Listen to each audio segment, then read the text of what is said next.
Hei, olen Ari Hovi ja kerron tässä muutamalla sanalla meidän konsultointipalveluista.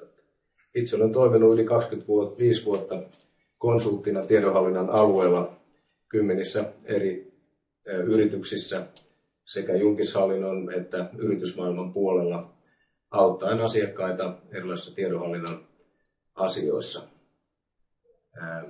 Voitaisiin katsoa vähän tarkemmin näitä alueita, joissa olen toiminut.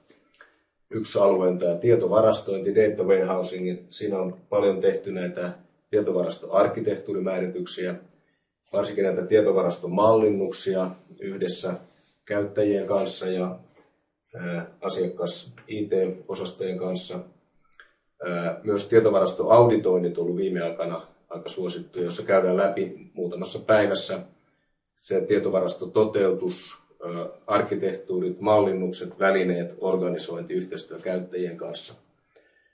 Sitten tietoarkkitehtuurien laatiminen on ollut yksi mielenkiintoinen alue, jossa on tavoitteena saada aikaan koko organisaation tasoinen arkkitehtuurimääritys tietojen osalta.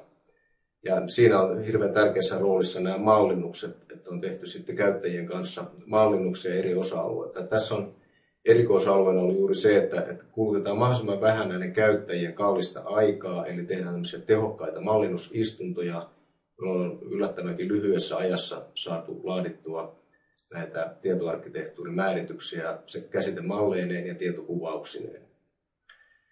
Ja tässä pienenä ollaan joustavia, eli ei välttämättä tarvitse olla aina niin hirveän pitkäaikainenkin hanke, kun on saatu paljon asioita työnnettyä eteenpäin. Jos konsultointipalvelumme kiinnostavat, niin ota yhteyttä. Kiitos.